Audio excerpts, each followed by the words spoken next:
célébrer avec nos acclamations. Célébrons notre Dieu en ce matin avec nos acclamations. Rebo, Chérebo, célèbre-le, acclame le Dieu qui t'a donné la vie en ce matin. Alléluia. Que toute la gloire lui soit rendue. Soyez bénis, servants de l'Éternel. Vous pouvez regagner nos places, nous pouvons nous asseoir. Et nous allons remercier le Saint-Esprit qui a permis que ce moment soit possible. Alléluia. Nous allons dire merci à celui-là qui est avec nous jusqu'à la fin des temps. Il n'y a pas de comparable à lui. Il n'y a point d'autre que lui. Le Saint-Esprit est la manifestation vivante de Christ dans notre vie spirituelle. Alléluia. C'est pourquoi nous prions ainsi. Tendre Père, toi qui es juste, toi qui es bon, toi qui es vivant. La Bible déclare que tu es le Dieu éternel.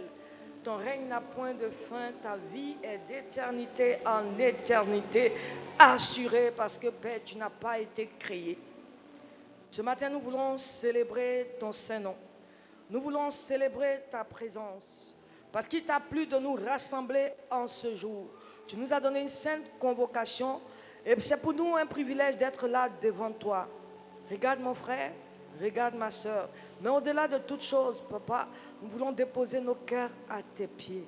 Durant toute une semaine, nous avons vécu, nous avons eu à parler. Il y a des choses qui sont montées dans nos cœurs. Mais Père, je viens implorer ta miséricorde et ta compassion parce que la Bible déclare, si tu devrais tenir compte de nos iniquités, qui peut subsister? Tu sais de quoi nous sommes faits.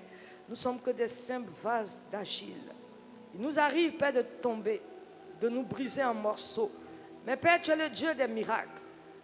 Tu nous ramasses, tu nous recolles et tu nous donnes la force pour continuer. Et ce jour, nous sommes venus. Peut-être quelqu'un a été brisé. Père, nous te prions de le ramasser au travers de ta parole. Quelqu'un a été déçu. Seigneur, je prie que tu le rassures, que tu le fortifies. Quelqu'un est malade, tu es l'Éternel qui donne la guérison. Quelqu'un ne sait plus comment marcher. La Bible dit, c'est toi qui traces droit sur les lignes courbes. À la fin de la journée, tu es le chemin, tu es la vérité et tu es la vie. Et comme j'aime à le dire, rien n'échappe à ton contrôle.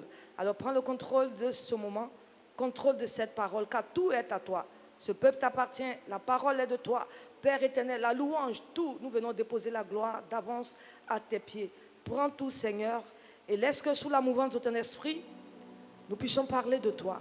Viens, enseigne-nous, viens, instruis-nous, viens, corrige-nous et donne-nous la paix, cette paix que le monde ne peut donner et qui vient de toi seul, car tu es Seigneur et Dieu. Au nom de Jésus, nous avons ainsi prié, que quelqu'un dise Amen.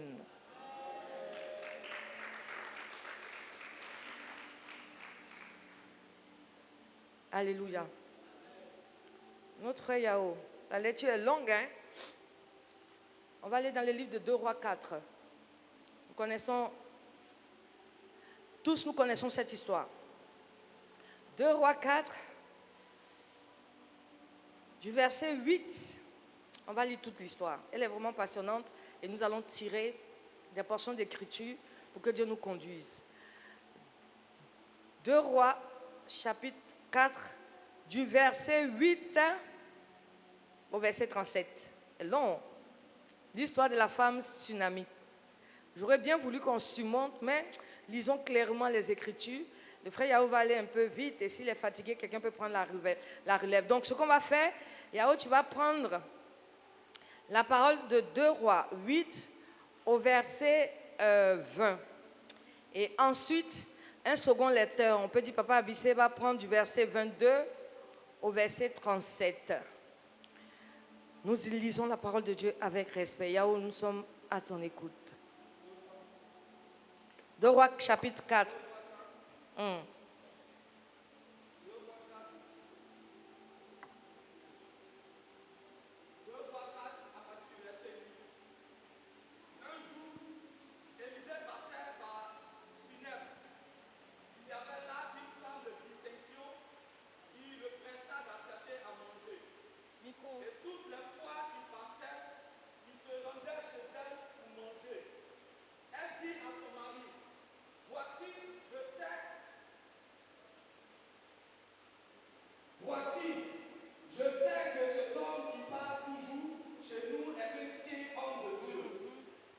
Faisons une petite chambre haute avec des murs et mettons-y pour lui un lit, une table, un siège et un chandelier, afin qu'il s'y retire quand il viendra chez nous. Élisée étant venu à Sunem, se retira dans la chambre haute et y coucha. Il dit à Géasi, son serviteur, appelle cette Sunamite. Géasi l'appela et elle se présenta devant lui.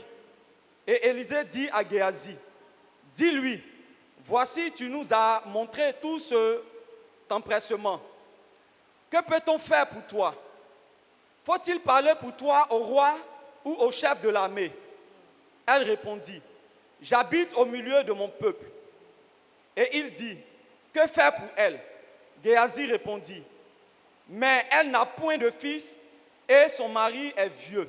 Et il dit, appelle-la. Géasi l'appela et elle se présenta à la porte. Élisée lui dit, à cette même époque, l'année prochaine, tu embrasseras un fils. Et elle dit, non, mon Seigneur, homme de Dieu, ne trompe pas ta servante. Cette femme devint enceinte et elle enfanta un fils à la même époque, l'année suivante, comme Élisée lui avait dit. Au verset 18, l'enfant grandit. Et un jour qu'il était allé trouver son père vers les moissonneurs, il dit à son père, ma tête. Le père dit à son serviteur, porte-le à sa mère. Le serviteur l'emporta et l'amena à sa mère. Et l'enfant resta sur les genoux de sa mère jusqu'à midi, puis il mourut. Verset 21. Elle monta, le coucha sur le lit de l'homme de Dieu, ferma la porte sur lui et sortit. Elle appela son mari et dit, envoie-moi, je te prie, un des serviteurs et une des ânesses. Je veux aller en hâte vers l'homme de Dieu et je reviendrai. Amen. Amen. On donne le micro à pasteur Avissé. Il va nous envoyer du verset 23 au verset 37. Vraiment longue lecture. Je vais suppléer le pasteur à cause de la version de sa Bible. La version, oui. Et il dit, pourquoi veux-tu aller aujourd'hui vers lui? Ce n'est ni nouvelle lune, ni sabbat. Elle répondit, tout va bien. Puis elle fit sceller l'ânesse et dit à son serviteur, mène et pars, ne m'arrête pas en route sans que je le dise. Elle partit donc et se rendit vers l'homme de Dieu sur la montagne du Carmel. L'homme de Dieu, l'ayant aperçu de loin, dit à Géasi, son serviteur, voici cette Sunamite. Maintenant, cours donc à sa rencontre et dis-lui, te portes-tu bien? Ton mari et ton enfant se portent-ils bien? Elle répondit, bien. Et dès qu'elle fut arrivée auprès de l'homme de Dieu sur la montagne, elle embrassa ses pieds. Géasi s'approcha pour la repousser. Mais l'homme de Dieu dit, laisse-la, car son âme est dans l'amertume, et l'Éternel me l'a cachée et ne me l'a point fait connaître. Alors elle dit, ai-je demandé un fils à mon Seigneur? N'ai-je pas dit, ne me trompe pas? Et Élisée dit à Géasi, Saint-Terrain, prends son bâton dans ta main et pars. Si tu rencontres quelqu'un, ne le salue pas. Si quelqu'un te salue, ne lui réponds pas. Tu mettras mon bâton sur le visage de l'enfant. La mère de l'enfant dit, l'Éternel est vivant et ton âme est vivante. Je ne te quitterai point. Et il se leva et la suivit. Géasi les avait devancés et il avait mis le bâton sur le visage de l'enfant, puis il n'eut ni voix, ni signe d'attention. Et il s'en retourna à la rencontre d'Élisée et lui rapporta la chose en disant, l'enfant ne s'est pas réveillé. Lorsqu'Élisée arriva dans la maison, voici, l'enfant était mort, couché sur son lit. Élisée entra et ferma la porte sur eux deux et il pria l'Éternel. Il monta et il se coucha sur l'enfant. Il mit sa bouche sur sa bouche, ses yeux sur ses yeux, ses mains sur ses mains, et il s'étendit sur lui, et la chair de l'enfant se réchauffa. Élisée s'éloigna, alla çà et là par la maison, puis remonta, et s'étendit sur l'enfant. Et l'enfant éternua 7 fois et il ouvrit les yeux. Alléluia. Gloire à Jésus. Amen, amen, amen. Gloire à Jésus. Et je vais terminer par ce dernier passage qui me tient vraiment à cœur. La Bible nous dit au verset 37, elle alla se jeter à ses pieds et se prosterna contre terre, et elle prit son fils et sortit. Alléluia. Est-ce qu'on peut acclamer la parole de notre Seigneur? Non, la parole de Dieu, elle est riche. Il y a des pépites qu'on ne peut pas imaginer dans la parole de Dieu. Est-ce que quelqu'un parmi nous a déjà lu cette parole?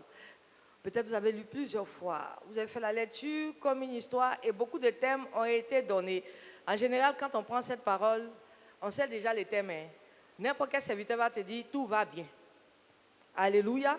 Mais ce matin, on ne va pas prendre ce thème tout va bien parce que nous allons partir dans cette parole sur 2 temps. C'est-à-dire, il y aura ce jour parce qu'on ne pourra pas terminer et dimanche prochain. Alléluia. Mais ce matin, le thème qui va nous intéresser, c'est la foi qui recouvre les morts. Alléluia. Recouvrir veut dire trouver, retrouver. Amen. La foi, ou la foi qui nous permet de recouvrir nos morts. Donc la foi qui recouvre les morts. Alléluia. Très riche histoire, très belle histoire. Une histoire de façon suivie, l'histoire est détaillée. Mais avant toute chose, nous sommes dans l'Ancien Testament et je voudrais nous rappeler ici que l'Ancien Testament ne s'oppose pas au Nouveau Testament. L'Ancien Testament, c'est la continuité du Nouveau Testament. Et l'Ancien Testament, en général, c'est l'image des choses du Nouveau Testament. Alléluia. Les choses à venir, Dieu nous les montre par image au travers de l'Ancien Testament. Amen, amen. Elle la représente. L'Ancien représente le Nouveau. Et l'Ancien nous présente le Nouveau au travers de la vie des serviteurs, des prophètes que Dieu a suscité. En l'occurrence, nous avons devant nous Élisée ce matin. Amen. Amen. Nous savons que Élisée a été le serviteur d'Élie. Amen. Dieu, pour nous montrer l'Ancien et le Nouveau, en général, il va mettre 2 prophètes. Il met des prophètes ensemble. Vous voyez que quand tu lis le livre de Moïse, dans la Genèse, la sortie d'Égypte, il y a Moïse qui est l'Ancien et il y a Josué qui représente le Nouveau Testament. Il y a l'un qui fait sortir de l'esclavage. Et tous les 2 représentent Christ à la fois. Moïse fait sortir de l'esclavage. Jésus nous fait sortir de l'esclavage du péché. Josué te fait rentrer à Canaan. Jésus est le chemin qui va nous amener au ciel.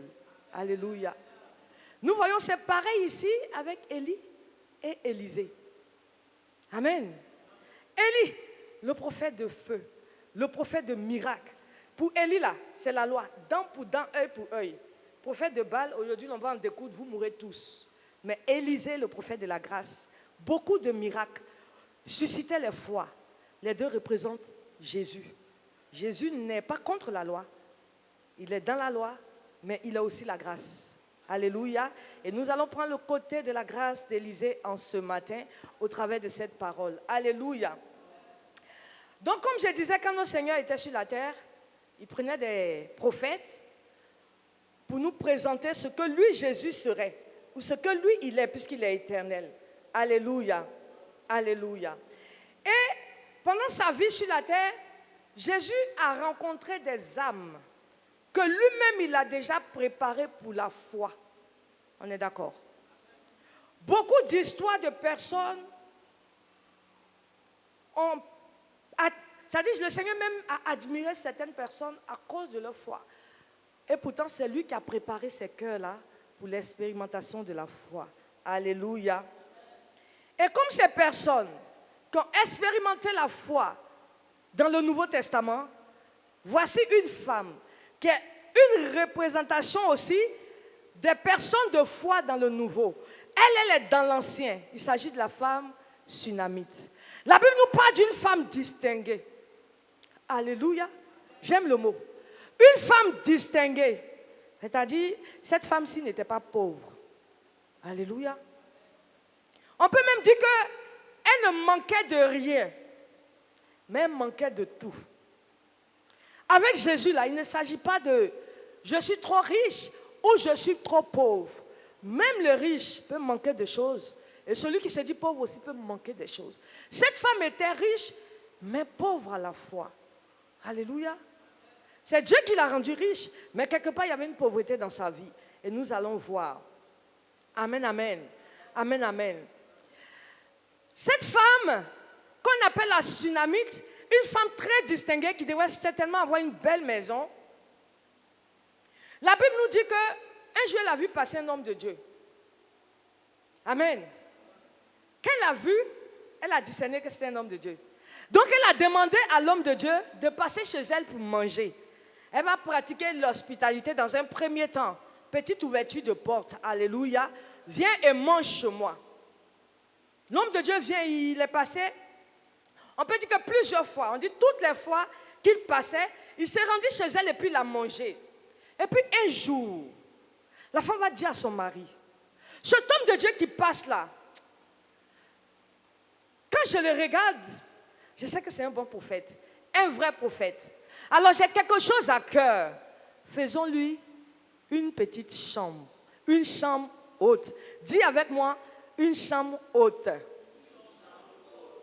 Dans cette petite chambre haute, la femme est luxueuse et elle est distinguée. Mais elle ne va pas mettre des superflus dedans. La Bible nous dit dans cette petite chambre, elle va juste mettre une table. Alléluia. Amen, amen. Elle a mis une table dans la chambre. Elle a mis juste un lit. Et puis elle a mis une lampe, pour ne pas dire chandelier. Alléluia. Donc la femme est simple. Elle regarde le serviteur de Dieu. Elle discerne. Elle dit, c'est un homme de Dieu. Je peux même garnir cette chambre, même climatiser, mettre tout. Mais c'est un serviteur de Dieu. Cette femme a compris que la grandeur de Dieu se trouve dans l'humilité et la simplicité. Alléluia. Aussi simple qu'est le prophète. Je ferai les choses simples quand Dieu le demande. Amen. Et elle a mis les choses là simplement dans la maison du serviteur. Le serviteur de Dieu a été touché parce que la chambre qu'elle a bâtie pour lui, on appelle ça une chambre haute. Une chambre haute, c'est un lieu de prière. Une chambre haute, c'est un lieu de rencontre avec Dieu. Une chambre haute, c'est un lieu où nous partons déverser notre âme quand on est abattu. Une chambre haute, c'est un lieu où souvent on s'en va se reposer au pied du Seigneur. Amen. Dans cette chambre, il y a un lit qui signifie le repos. Il y a une table qui veut dire la stabilité. Selon moi, ce que j'entends, il y a une lumière, l'intelligence qui nous éclaire. Alléluia. Elle a juste mis l'essentiel. Amen, amen. Maintenant, tellement le prophète est touché, il regarde la femme, il est content. Il appelle son serviteur Géasi. Il dit, cette femme-là, elle nous a montré tellement de gentillesse. Qu'est-ce qu'on peut faire pour elle? Amen. Je veux te dire en ce matin, le bien que tu fais là, c'est pour toi. Le mal que tu fais aussi, c'est pour toi. Les deux sont en tas. Ça nous attend toujours à un tournant. Le bien que cette femme a fait là, c'est en train de lui revenir. Parce que le serviteur dit, elle était tellement gentille que qu'est-ce que je peux faire pour elle? Alléluia. Il demande, est-ce qu'il faut que je parle au roi pour elle? Il n'a pas dit, je vais aller parler à son voisin. Il dit, tellement elle est distinguée, s'il doit parler en faveur de cette dernière à quelqu'un, directement au roi. Est-ce que vous voyez la dimension de la dame? C'est au roi qu'on peut demander quelque chose pour cette femme, parce qu'elle a pratiquement tout. Donc, qu'est-ce qu'elle n'a pas que je peux demander au roi de lui donner? À cause de la valeur que cette femme-là a. Mais la valeur de la femme-là, c'est parce qu'elle connaissait la loi de Dieu. Elle maîtrisait les Écritures. Elle était proche du cœur de Dieu. C'est pourquoi Dieu lui révèle que cet homme qui passe là, c'est un prophète, un serviteur de qualité. Alléluia. Et il a posé la question. Et Géasi, parce que Géasi aussi c'est un bon kwakwato. Hein? Alléluia. Géasi a fait des choses par la suite. Lui, mais on n'a plus parlé de lui. Hein? Amen. Géasi qui va dire à Élisée, la femme que tu vois là, depuis on vient ici, il n'y a pas de cri d'enfant dans la maison. La femme que tu vois là, je ne l'ai jamais vue prendre enfant pour aller à l'église. Donc ça veut dire qu'elle n'a pas d'enfant. Et il ne va pas s'arrêter là. Hein. Il va dire qu'elle n'a pas d'enfant, mais son mari même qu'elle a, il est déjà vieux. Donc Élisée, je ne sais pas à quoi tu penses. Hein. C'est à quoi tu veux penser là. Je t'ai dit, elle n'a pas d'enfant, mais je te dis, son mari est vieux. Est-ce que vous voyez un peu ces gens de personnes? Ils vont te donner un semblant d'espoir. Mais une parole qui peut te briser, une parole qui est destructrice, va accompagner l'espoir qu'on te donne. Ça, c'est Géasi. C'est un niveau de chrétien. Il voit ton problème. Il dit, ah, toi, je sais que tu as besoin de ceci. Mais est-ce que tu es sûr que ce que tu demandes là, même tu peux avoir? Il y a un modèle comme ça. Alléluia. Et donc, malgré que Géasi va parler avec un ton de désespoir à la fin de sa phrase, Élisée va percuter la chose. Il est prophète de Dieu. Amen, amen. Amen, amen. La femme lui a tellement offert du luxe pour lui. Parce qu'ouvrir sa maison, pratiquer de l'hospitalité, tu as pris sur toi. Tu ne le connais pas. Alléluia. Mais pratiquer de l'hospitalité a du bon parce que certains ont reçu des anges en pratiquant l'hospitalité.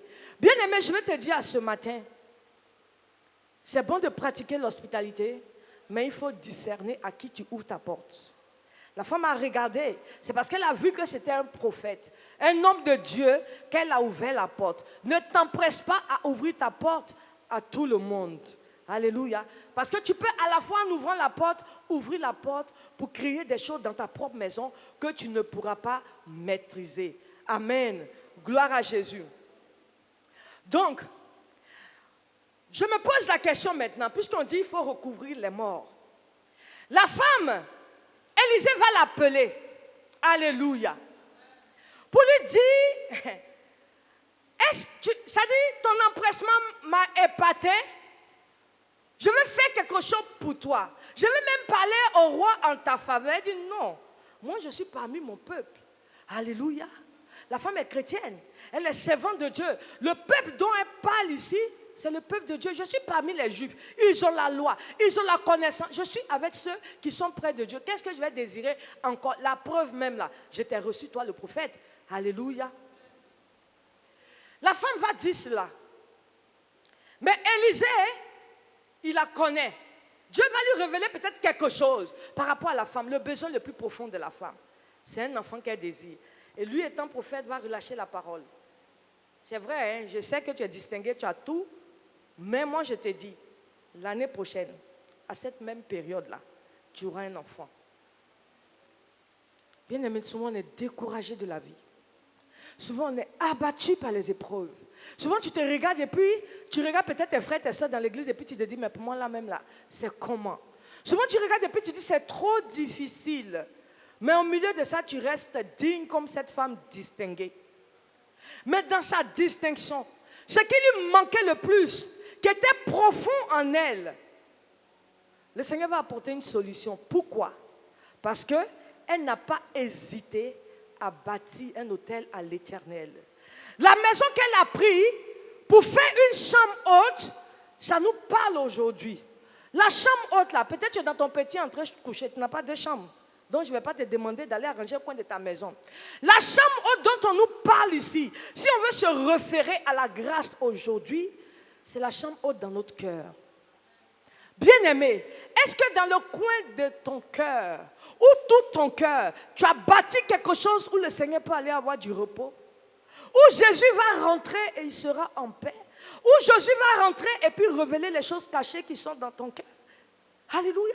C'est parce que cette femme avait déjà bâti une chambre haute dans son cœur pour la parole de Dieu qu'elle a pu bâtir la chambre haute pour le serviteur de Dieu. Et comme la chambre qu'elle a bâtie est dans son cœur, Dieu repose là-bas, mais il n'y a pas poteau. Dieu ne peut que prendre ses besoins qui sont dans son cœur, puisqu'il habite dedans, il lit dedans. Il sait que peut-être il y a des chambres qui sont un peu noires. Jésus regarde, dans tel compartiment du cœur de cette femme, dans la chambre qu'elle m'a dit là, je vois qu'il n'y a pas d'enfant ici. Quand je regarde dans tel compartiment de son cœur, je vois que peut-être cette femme-là, son mari la maltraite un peu. Quand je regarde dans tel compartiment, ça... mais comme moi, Jésus, elle a demandé que je vienne m'installer dans son cœur. Alors tout ce qui est souci, tout ce qui est noir, les chambres qui sont fermées, je vais ouvrir les portes. Je vais balayer dans ces portes-là. Et le besoin qu'elle recherche, qui se trouve dans ce cœur-là, moi, je vais positionner ça pour elle. Gloire à Jésus. Elle a bâti la chambre haute. Alléluia. Alléluia. Quand tu lis un peu, j'aime la Bible. Quand tu lis l'histoire de la tsunami qui a bâti cette chambre haute, ça ne vous rappelle pas Marthe et Marie avec notre Seigneur Jésus. Jésus a passé la dernière semaine de sa vie sur terre dans cette famille-là. Parce que Marthe et Marie, il y avait une chambre haute là-bas. Jésus partant prêcher, se promettait guérissant les gens. Quand il était fatigué, il pouvait entrer chez Marthe et Marie, manger, avoir un petit repos là-bas, discuter un peu avec eux, prier avec eux, leur donner la révélation de la parole, se lever et puis continuer le chemin. Maman, mon papa, il n'y a pas 10 000 manières de trouver le Seigneur. Je vous dis simplement ce matin, le Seigneur se trouve dans le cœur. Le Seigneur, sa place est dans ton cœur. Si tu viens à l'église, tu fais tous les bruits possibles et que dans ton cœur, il n'y a pas une place pour Jésus, il te sera difficile d'expérimenter les choses de Dieu dans tes besoins les plus profonds que tu ne peux pas exprimer. Alléluia. Il y a des choses que tu ne peux pas dire. Tu sais que tu manques de ça, mais même souvent, tu peux manquer d'argent, mais c'est difficile de demander à quelqu'un parce que tu te sens gêné. Mais Dieu qui lit dans ton cœur, qui est là-bas, il va susciter quelqu'un qui va connaître ce besoin-là et puis il va venir à ton secours. Alléluia. Alléluia. J'ai expérimenté cela un jour. Je devais aller au travail. C'était difficile, c'était une période difficile. Mais par la foi, je me suis apprêtée. Je suis devant mon miroir et me peignait pas 5 francs. Je n'ai pas. Je n'en avais pas. Et puis, je suis joyeuse parce que j'ai dit, avant même de franchir la porte là, moi j'ai avoir l'argent. Seigneur, tu vas me donner mon transport. Je ne sais pas comment, mais tu vas me donner. Au moment où j'allais sortir, ma voisine entre. Je la croise devant la porte. Ah, ma petite soeur, ça va? Je ne sais pas, mais matin là, je vais faire une petite action de grâce. J'ai 5 000 francs pour toi. Alléluia. Mais c'est-à-dire que c'est de là à là. Parce que j'ai pris sur moi de croire. J'ai pris sur moi de dire au Seigneur, comment tu vas faire là? Je ne sais pas. La femme, elle manquait d'enfants. Comment le Seigneur va faire, elle ne sait pas. Mais ce qu'elle peut faire pour le Seigneur, elle le fait. Elle a donné chambre haute à ton serviteur. C'est-à-dire, elle s'occupe des choses de Dieu. Elle a repéré les choses de Dieu, son besoin dans son cœur. Mais dès l'instant qu'elle a bâti l'autel, le maître des autels, qui a bâti l'autel, le seul, le véritable autel à Golgotha, a su lire dans le cœur de la femme pour lui donner ce que son cœur désire. Parce qu'elle a fait de lui ses délices. Alléluia. Alléluia. Et comme Marie le faisait avec Marthe à Béthanie. Alléluia. Alors, cette femme, Dieu va lui faire expérimenter quelque chose. Parce que quand tu approches de Dieu, il y a des dimensions que Dieu veut avec toi. Il va te faire passer par des creusets pour titiller ta foi, pour voir la grandeur de ta foi. De la même manière que Jésus a parlé à Marthe et à Marie, a dit, ne t'ai-je pas dit que si tu crois, tu verras ma gloire? Le Seigneur maintenant, ça dit que Dieu, quand il veut se glorifier, il va exaucer toi tes besoins. Mais dans ce que Dieu fait pour toi là, il faut que sa gloire transparaisse. Dieu bénit quand sa gloire doit sortir de ce qu'il te donne en général. Pas qu'il en a besoin.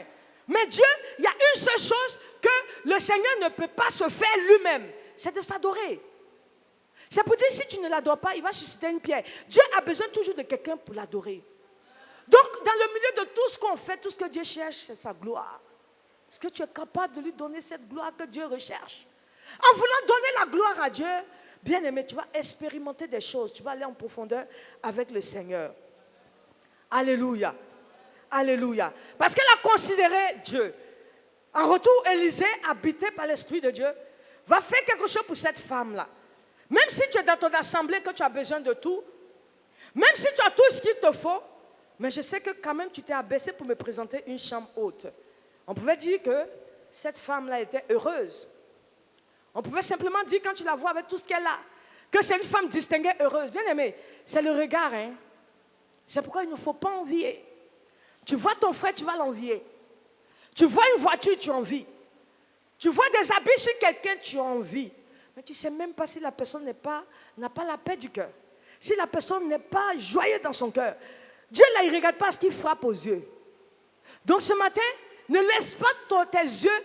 Dieu regarde, il regarde au cœur, à ton âme. Parce que ton cœur et ton âme, là. Ton cœur, plutôt, c'est le miroir de ton âme. C'est ce que Dieu voit. Vous ne pouvez pas regarder pour dire, lui, là, c'est vide. Pour moi, là, ça t'a trop. Non. La femme avait tout. Mais elle était malheureuse. La femme avait un mari, elle avait des richesses, elle avait tout, mais elle manquait de tout. Parce que tout ce qu'elle avait acquis, à qui elle va léguer? Elle n'avait pas d'héritier. La femme n'avait pas d'héritier. Alléluia. Aujourd'hui, peut-être tu es là, tu as fait un enfant. C'est difficile, mais tu as un enfant. C'est difficile, mais toi tu as un mari. C'est difficile, mais tu portes des habits. C'est difficile, tu n'es pas fou, tu ne marches pas nu dans la rue. Le minimum, comme le minimum de la simplicité qui représente le lit, la table et la lampe, le Seigneur t'a déjà donné. Ce minimum-là, tu l'as. Le reste, ça va venir après. C'est sur ce minimum-là que tu dois veiller. C'est ce minimum qui te permet de vivre même au jour le jour. Alléluia. Alléluia. Moi, j'ai vu dans un documentaire, dans un pays où les gens ont eu tellement faim qu'ils creusaient la terre pour passer, tamiser la poussière et ils mettaient l'eau sur la poussière pour manger, rien que pour caler leur faim. Est-ce que toi, tu es assis ici, tu as déjà mangé poussière? Le minimum là, Dieu nous donne. Alléluia. Alléluia. Le grand prophète Élisée, ayant reçu le minimum, a remarqué que cette femme n'était pas heureuse. Alléluia. Et au travers de lui, Dieu va venir au secours de cette femme-là pour lui montrer que ce qui se te tue, tout petit à petit dans toi, dans ton cœur, ce qui te tue, moi je veux te dire à toi la femme de distinction, que je suis la résurrection et la vie. Jésus va faire expérimenter à cette femme-là la résurrection et la vie. Ce matin, tu viens, tu es venu dans l'église. La femme dit, je suis dans mon peuple. Ça, elle est dans l'église, là où il y a la parole de Dieu, là où il y a les prophètes. Tu viens, tu es à l'église ici. Tu regardes ta situation, mais laisse-moi te dire, la rencontre que tu as faite avec Jésus ici va t'amener à expérimenter la résurrection et la vie. Ce qui est mort dans ta vie là, Christ est capable de te donner.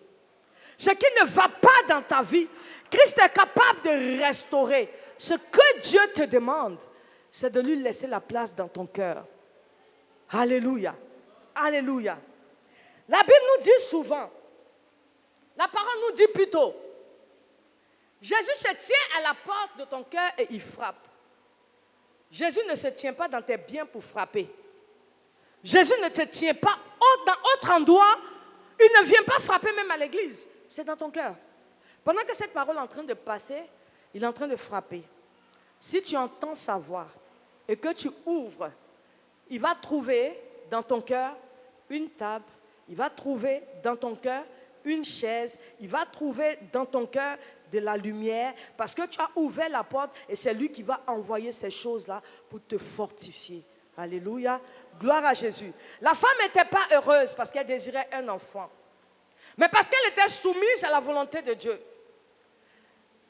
Elle connaissait la parole, mais elle n'a pas exprimé son désir. Souvent tu pries, ça te fait tellement mal, tu veux tellement, que tu ne sais même pas comment parler à Dieu. Mais la Bible te dit, le Saint-Esprit va prendre ton désir là et puis il va exprimer à Dieu. Ce que tu veux qui est dans ton cœur, le Saint-Esprit le prend, il va l'exprimer à Dieu.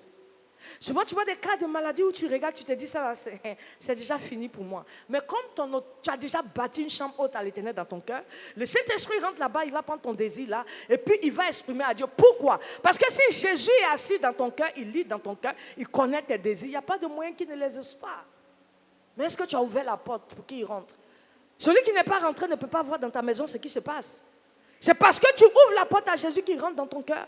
Il voit ce qui se passe dans ton cœur qui peut te donner une solution. Mais tu viens à l'église, mais ton cœur reste fermé.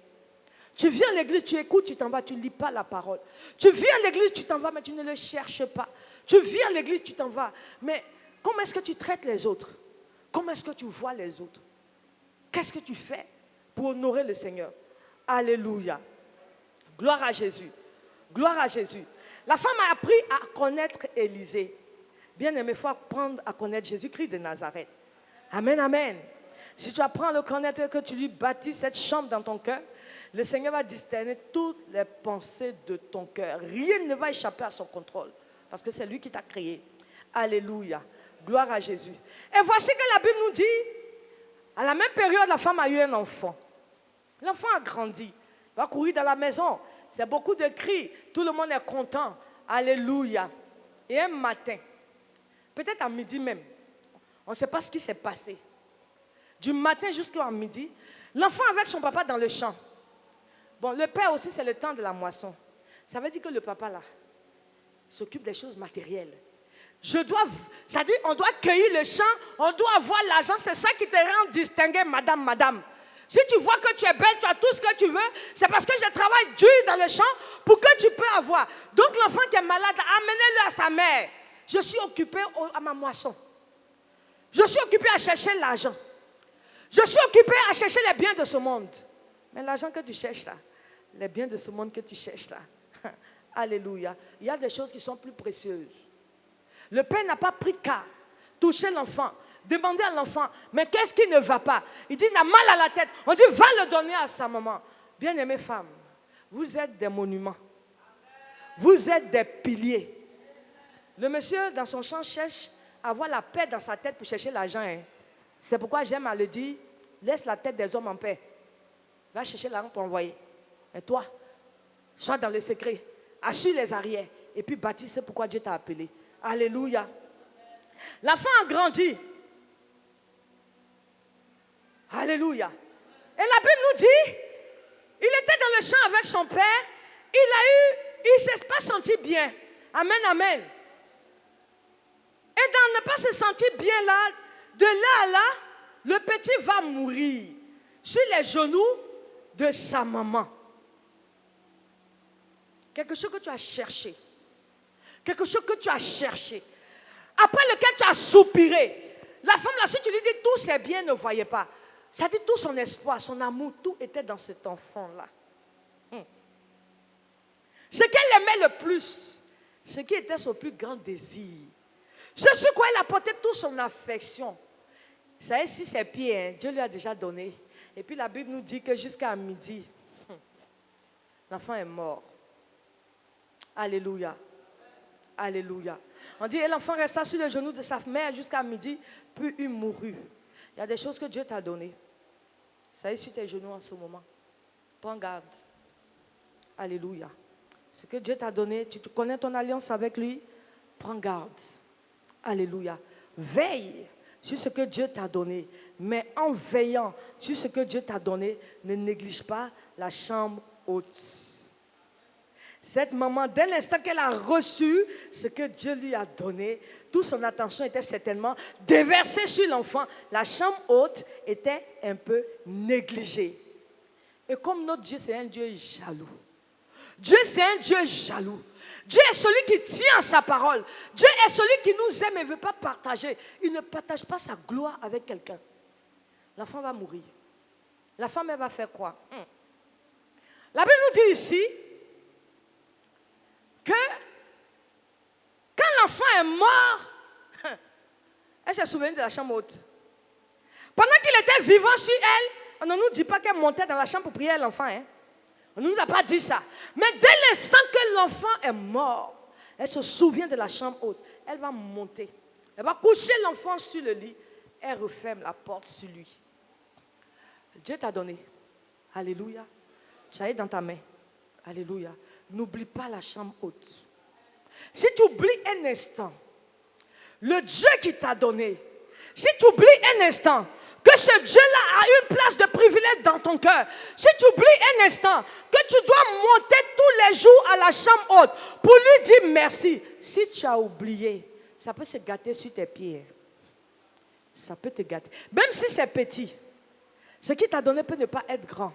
Mais même si c'est petit, ne chéris pas le petit puisque le Dieu qui t'a donné le petit là.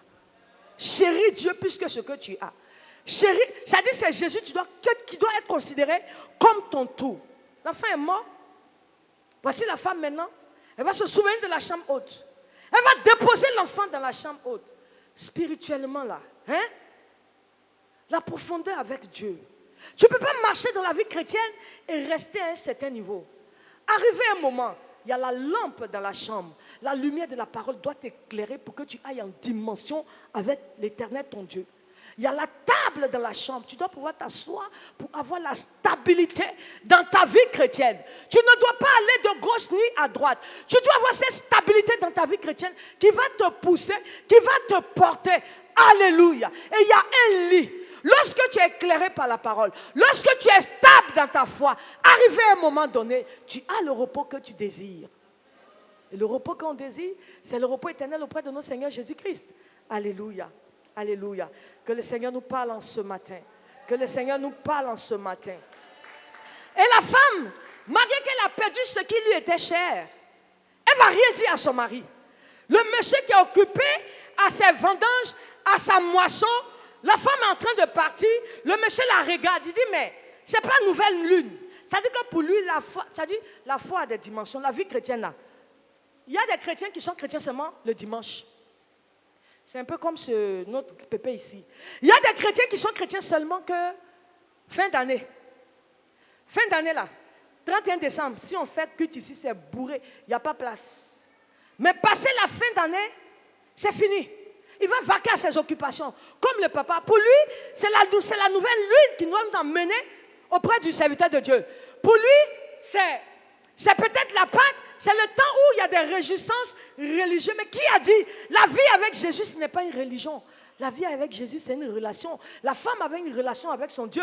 Donc, même si ce n'est pas le temps de la nouvelle lune, ce n'est pas le temps de Pâques, ce n'est pas le temps de ceci, elle veille sur sa relation. Et sa relation lui demande de monter dans les hauteurs. C'est pourquoi elle ferme la porte sur ce qui lui fait mal. Elle ferme la porte sur ce qui est mort dans sa vie. Malgré que c'est mort, ça est là. Ça est dans sa vie. Mais elle cherche à monter. La femme cherche à monter. Elle cherche à monter. Et en montant, alléluia. Et en montant, qu'est-ce qu'elle demande à son mari? Le mari n'a même pas regardé dans son visage pour discerner ce qui ne va pas. Alléluia. Elle ne parle pas beaucoup. C'est une femme silencieuse. Bien-aimée. Dans le silence, il y a la victoire. Alléluia. Pourquoi? Satan ne peut pas gâter ce qu'il ne sait pas. Apprenons à nous taire. Gardons le silence sur des situations. Ce qui est gâté dans sa vie, dans la chambre haute là, elle s'est tue dessus. Elle sait que si elle dit à son mari, il va pleurer. Si elle dit à son mari, il va dire au serviteur de casser la porte, prendre l'enfant pour aller enterrer. Elle se tait. C'est-à-dire, son silence, c'est un silence qu'on appelle le silence spirituel. Vaut mieux me taire, ça me fait mal. Mais avant de parler aux hommes, il faut que je monte pour parler à mon Dieu. En fonction de ce que Dieu va me dire, je pourrai en parler aux hommes. C'est pourquoi il y a des gens, dans leur vie, Dieu a commencé des miracles, petits comme ça. Mais à force de parler, le miracle est mort. On ne sait pas où c'est arrivé. Pourquoi? Parce qu'ils ont manqué de discrétion. Tu peux tuer ce que Dieu veut faire pour toi en parlant trop. Même à son mari, qui était dans son intimité, la femme n'a pas pu lui confier que l'enfant est mort. Parce qu'elle le connaît. Ne confie pas tout à tout le monde. Garde pour toi. Il y a des choses, tu sais, ça peut relever d'une question de vie ou de mort. Garde pour toi. Comment par exemple ton mari, je touche du bois à sida, tu vas aller dire ici, hey, la sida. Hey, ici, la sida. Bon, c'est à quel fait même? À quel moment, dans votre relation, il y a des choses où tu... Non. Et même si tu dois le dire, il y a des gens à qui tu parles. La femme, elle sait. Si elle dit à son mari, même c'est gâté. Donc, elle a repéré celui à qui elle peut parler et là où elle peut avoir la solution parce qu'elle a discerné que c'était un vrai serviteur de Dieu. Alléluia. Donc, la femme, elle ferme la porte. Son mari la regarde. Puisque ce n'est pas nouvelle lune femme. Madame, tu es en train de courir où pour aller comme ça, madame? Elle le regarde peut-être avec un sourire. Elle dit tout va bien. Mais quand tu connais ta femme là, est-ce qu'une femme peut être sereine au point où la douleur ne peut pas transparaître dans son regard? Ça dit, il n'avait pas le temps. Elle a dit tout va bien, bon, tu peux partir. Et qu'est-ce que la dame a demandé à son mari? Elle n'a pas demandé beaucoup de choses. Elle dit, je veux aller en hâte. Quand tu vois que tu traverses une situation qui est difficile, qui commence à te compliquer, n'attends pas pour monter devant ton Dieu. Précipite-toi au pied de Jésus. Elle dit, je veux aller en hâte. Dressez-moi mon ânesse, donnez-moi des ânesses. Je vais aller en hâte vers qui? Vers le serviteur de Dieu, vers l'homme de Dieu. Dans tous les cas, je vais revenir, mais pour l'instant, là, il faut que je monte vers l'homme de Dieu. On se précipite pour les choses inutiles. Mais là où il va se précipiter, on ne se précipite pas. Autour de toi, est-ce qu'il n'y a pas une situation qui nécessite que tu te précipites? Il y a des situations autour de nous. On laisse ces situations là où on va se précipiter là. On ne fait rien. Mais là où on ne doit pas nous précipiter, c'est là-bas qu'on se précipite. Le monsieur se précipite sur sa moisson, mais la femme se précipite pour aller au pied du Seigneur. Parce que ça ne va pas. Elle ne va pas tarder. Si elle laisse l'enfant un jour, elle laisse 2 jours, elle ne sait pas, mais pour l'instant, la foi qui doit ramener l'enfant à la vie, là, c'est maintenant et tout de suite, ce n'est pas demain. Demain n'appartient pas à la femme. Si je ne vais pas vers le serviteur de Dieu aujourd'hui, et si demain, moi-même je meurs, qui saura que l'enfant était mort déjà? Alléluia. Gloire à Jésus. Elle ne dit rien à son mari. La seule chose qu'elle a dit à son mari, c'est notre fameuse phrase. Tout va bien. Tout va bien. Tu regardes autour de toi, la situation là, ça ne va pas. On peut dire que ça ne va pas. Mais bien aimé, la Bible dit la vie et la mort sont au pouvoir de la langue. Ce que ta bouche déclare, c'est ce qui va t'arriver. Si elle avait confessé un seul instant que son enfant était mort, la parole allait prendre effet, ça en était fini pour l'enfant, il allait rester dans la chambre. Mais dès l'instant qu'elle dit tout va bien, mais tout va bien pourquoi? Tout va bien pour mon enfant qui est mort. Je ne le vois pas comme mort. Tout va bien parce que je ne me plains pas, je n'ai pas pleuré, la femme n'a pas pleuré, elle ne s'est pas jetée, elle n'a pas fait acrobatie, elle ne s'est pas plaint, elle a gardé sa sérénité spirituelle et elle a dit à son mari que tout va bien. Il arrive des moments où le Seigneur veut que tu crois et qu'au moment le plus épineux, tu lâches tout et que tu lui dis, Seigneur, tout va bien. Parce que c'est toi qui peux faire ce combat dans lequel je suis là. Seigneur, je vais juste dire tout va bien parce que tu es le Dieu qui n'échoue jamais. Je n'ai jamais entendu dire dans la Bible que Jésus a échoué. C'est toi qui contrôles toutes choses. Donc même quand ça ne va pas, moi je confesse que tout va bien parce qu'au bout du fil, Seigneur, tu as toujours la victoire. Tu as toujours la victoire.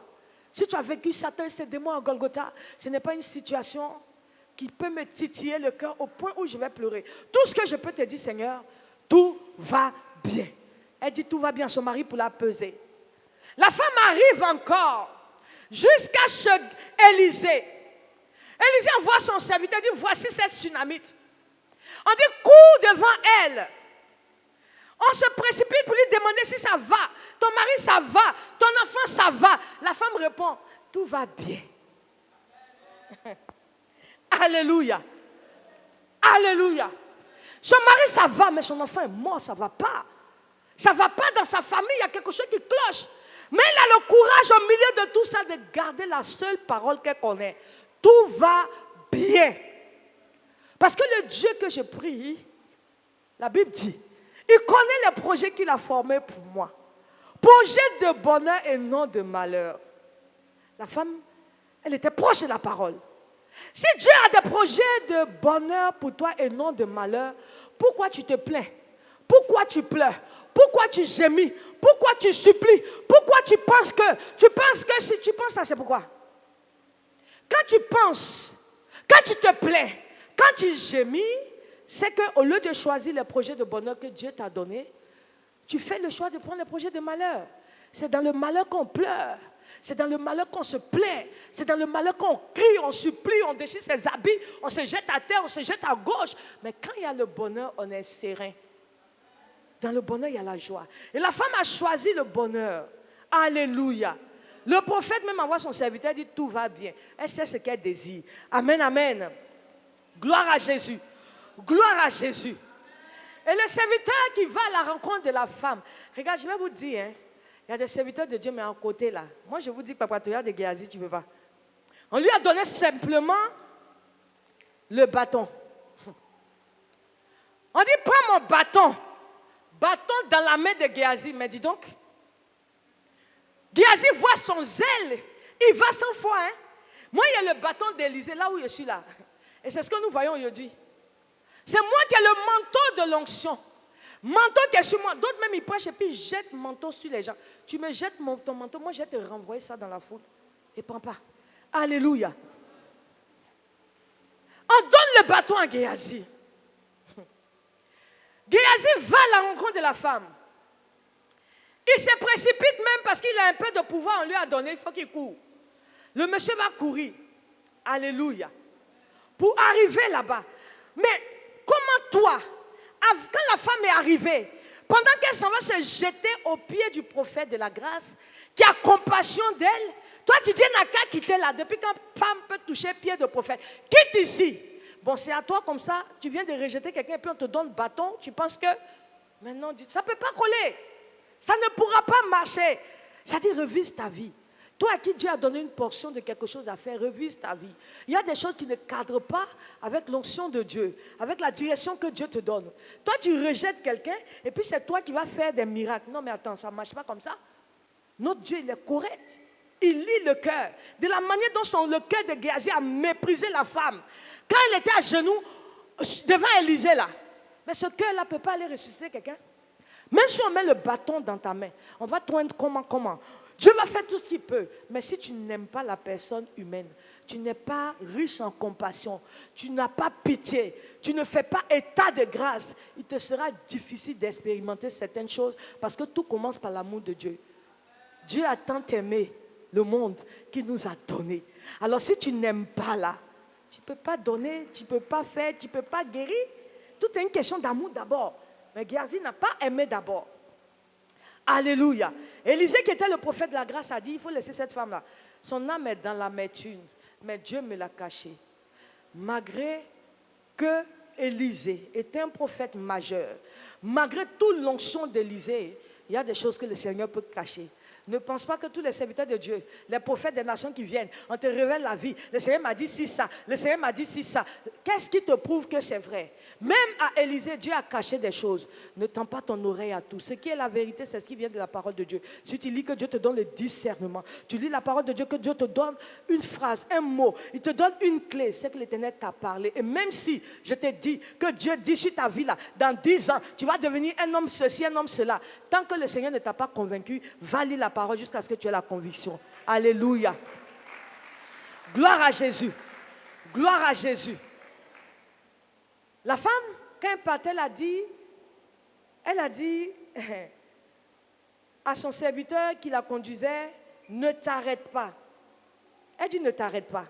Parce que la personne que je m'avais trouvée là, ce n'est pas n'importe qui. Je suis pressée.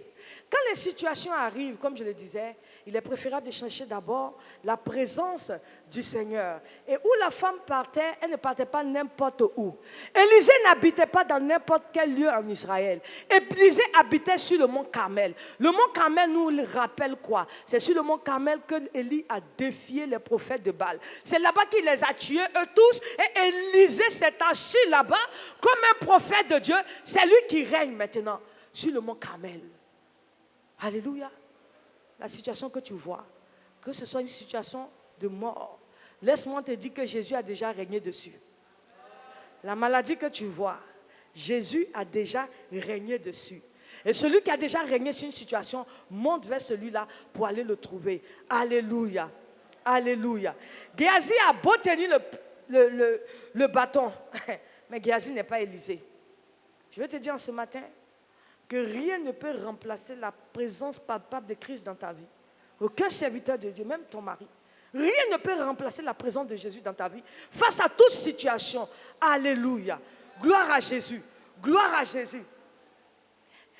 Géasi n'a rien pu faire et il a fallu qu'Élisée lui-même il monte. Mais pour qu'Élisée monte, la femme va manifester la foi à une certaine dimension.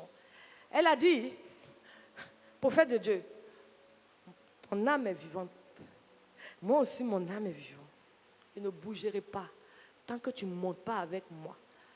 Où tu iras là, moi je vais aller avec toi. Si Élisée, tu dois mourir, je suis avec toi ici. Ça ne vous rappelle pas Ruth et Naomi? Il faut s'attacher à ce qui est de Jésus. Il faut aimer profondément pour dire de telles paroles. Jacob a 5 anges pour dire, hey, moi je ne bouge pas tant que tu ne m'as pas béni. Élisée, je ne bouge pas. Tant que tu ne me suis pas, il ne s'agit pas d'un prophète. C'est Jésus qui doit t'amener à atteindre ce que tu veux. Les hommes de Dieu vont trémousser des manteaux, de l'huile. Ils vont vendre tout ce qu'ils veulent. Le prophète va te dire ce qu'il veut. Mais aucun homme de Dieu ne peut remplacer Jésus sur la terre. Aucun homme de Dieu ne peut remplacer la bénédiction de Dieu pour ta vie. Alléluia. Gloire à Jésus. Gloire à Jésus. La religion va remuer les bâtons. La religion va remuer ceci, cela. Mais la relation avec Jésus n'a pas besoin de remuer. La relation avec Jésus ressuscite, point barre. La relation avec Jésus donne la vie, point barre. L'enfant qui est mort, ce n'est pas lui qui est en train de réfléchir. À côté de toi, il y a quelqu'un qui a besoin de ta foi pour recouvrer la vue. À côté de toi, il y a quelqu'un qui a besoin de ta foi pour retrouver le sourire, pour retrouver une guérison, pour retrouver une vie heureuse, pour retrouver quelque chose. Quelqu'un a besoin de toi. Mais toi, tu dors. La Bible dit, réveille-toi, toi qui dors d'entre les morts. Quand on est à Jésus, là, c'est la vie. Alléluia. Alléluia. Il ne s'agit pas pour toi. La femme, elle se battait pour son mari et pour son enfant. Parce que si le vieux apprend que l'enfant est mort, il risque de mourir. Mais elle est en train de payer un prix pour le bonheur de sa famille. Bien-aimé, on n'est pas gagné à Christ pour se réjouir seul. On est gagné à Christ pour gagner quelqu'un. On est gagné à Christ pour faire du bien à quelqu'un. On est gagné à Christ pour manifester notre foi dans la vie de quelqu'un. Si je crois que tu vas réussir, je prie pour toi dans le secret. Le jour où je vois ta réussite, je ne suis pas obligé de te le dire. Mais parce que j'ai un hôtel, et dans mon hôtel qui est dans mon cœur, la chambre haute qui est dans mon cœur, quand je m'agenouille, je prends en compte tous les membres de la maison. Je prends en compte tous les membres de ma famille, mes collègues, les amis. On ne sait pas la prière de qui peut aider. Alléluia. Gloire à Jésus. On est un peu parti par le temps. On va déborder un peu. Le texte est long, le message sera également long. Mais on va scinder en deux parties. Alléluia. Alléluia. Et donc, qu'est-ce qui va se passer? Qu'elle a dit au prophète, l'Éternel est vivant. Elle donne la gloire à Jésus d'abord.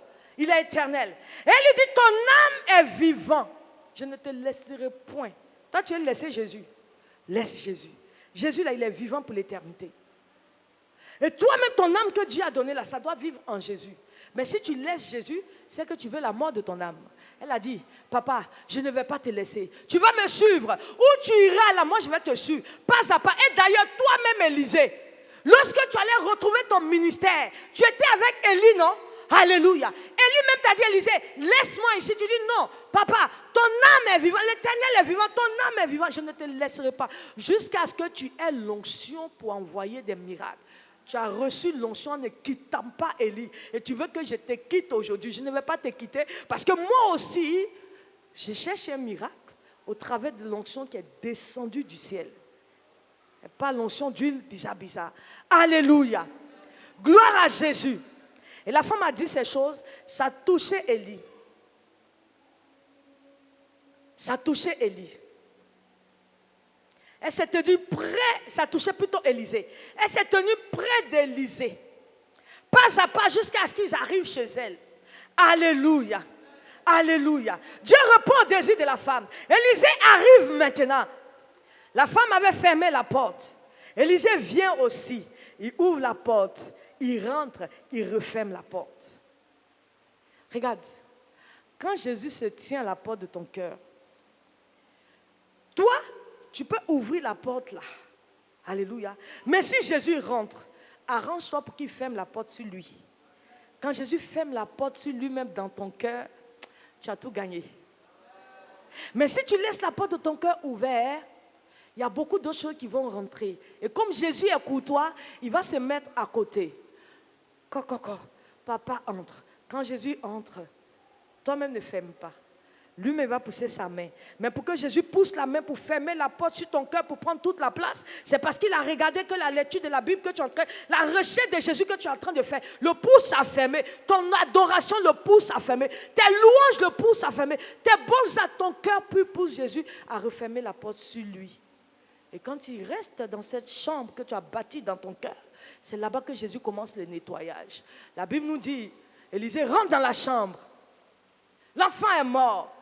Il a sa manière de faire. Il s'est posé point par point. Bouche sur la bouche de l'enfant. Main sur la main de l'enfant. Élisée a prié. Élisée a supplié. La Bible nous dit qu'à la fin, l'enfant a recouvré la vie. L'enfant a été ressuscité. Ça, c'est Élisée. Ça, c'est Élisée. Mais Jésus dans ton cœur. Jésus n'a pas besoin de se coucher sur l'enfant. Jésus n'a pas besoin de poser sa bouche sur la bouche de l'enfant. Il n'a pas besoin de mettre sa main sur la main de l'enfant. Sur la croix de Golgotha, sa bouche a été déjà posée. Ses mains ont été déjà placées. Ses pieds étaient déjà sur l'enfant. Alléluia. Sur la croix de Golgotha, Jésus a pris la forme que tu as maintenant. Voilà pourquoi. Quand tu t'assimiles à Christ, quand Christ ordonne, même le diable obéit. Jésus n'avait pas supplié Dieu pour dire guérir l'enfant de la femme du Jaïr. Jésus, c'est un autre niveau. Il ordonne et puis la chose arrive. Il parle, elle existe. Il proclame et il appelle à l'existence ce qui n'existait pas. Élisée peut faire, il y a une onction en lui, mais Jésus est l'onction suprême que Dieu nous a donnée. Qu'attends-tu près? Qu'est-ce que tu attends pour profiter de cette onction? Qu'est-ce que tu attends? Ton regard reste encore fixé sur des serviteurs? Non. Ton regard reste encore fixé sur ce qu'un homme peut faire? Non. La femme n'a pas couru à gauche, à droite pour aller chercher une solution. Le regard de la femme était fixé sur le mont Carmel. Parce que là-bas, là, même s'il y a 400 prophètes de Baal, ils vont tous périr. Au mont Carmel, la personne qui a pris la place, c'est la place du roi. Dieu rappelle toujours à Satan ses défaites. Je vais te dire en ce matin, essuie tes larmes. Ce matin, le Seigneur m'envoie te dire, tu as assez pleuré. La situation est là et tu te dis que cette situation, peut-être, elle est déjà pourrie. Même si elle est pourrie, ça fait 4 jours. Quand Jésus s'est retrouvé devant la tombe de Lazare, il a parlé à son papa. Il ne s'est pas couché sur Lazare. Il a tout simplement dit, Lazare, sors.